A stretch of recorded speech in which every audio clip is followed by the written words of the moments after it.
Good morning, welcome back to AIM. Lovely to have you with us. 21 minutes after 6 o'clock. Deteriorating demand rather than inflation and labour shortages is the biggest challenge facing New Zealand businesses, according to Forsyth Barr's latest Pulse Business survey. The survey also shows the economic outlook has moved from an extremely negative position to a largely neutral one. Thanks to our friends at Milford Asset Management, we've got Portfolio Manager Francis Sweetman in the studio to talk about this survey. Can you summarise the results? What can you tell us about the results? I think the results were positive and negative at the same time. So companies are now saying, finally, after a couple of years of really struggling with labour shortages, cost inflation, that now actually what they're worried about is demand. That means that it's a signal that consumers are doing it tough. And we know that consumers are doing it a lot tougher than they have been for the last couple of years. And those higher mortgage rates are really starting to bite. But businesses are more optimistic about the outlook. And I think this just shows how we're moving through this economic cycle more broadly. So we're now coming to the point where interest rates have been really high in New Zealand for quite some time. That demand's starting to drop. That's what we need to see for interest rates to be cut and the BRNZ to stimulate the economy again. Isn't that what the Reserve Bank wanted? And that's the reason why the OCR has gone up and interest rates have gone up, is so we've got less money, then the demand comes down. They kind of manufactured this. This is exactly right. This is exactly what the BRNZ need to see. They're walking a really delicate path. And fortunately, it's gone really well. I mean, we had the most rapid rise in interest rates that we've seen in sort of modern economic history. And that's the only tool that they've got to try and dampen down that huge economic boom that we were having and all that inflation that we're experiencing that was really tough for consumers to absorb with those price rises. So this is a good thing. This is what needs to happen.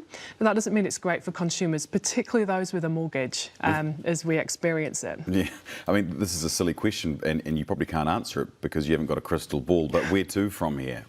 Yeah, I don't think it's a silly question at all. It's exactly what we're all thinking about. I mean, the interest rate market is pricing through how they're trading interest rate instruments that the RBNZ will cut the official cash rate later this year and then again early in 2025. It is proving difficult in New Zealand because we've just got this proportion of the economy, the utilities prices, rents, the inflation's staying really sticky. Prices are still rising in those parts of our bills, and that means inflation's staying higher.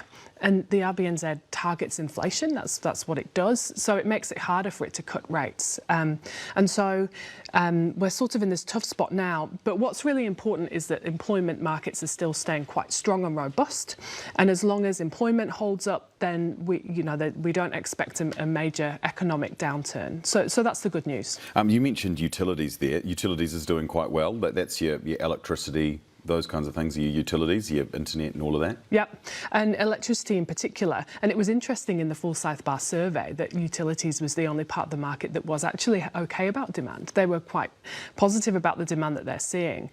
And electricity demand has been really stagnant for the last 10 years. It's been, on average, basically flat until recently when we've started to see electricity demand pick up. And that is through data centres. The number of data centres in New Zealand is expected to double. All this AI, machine learning that we're talking about and the new applications from that.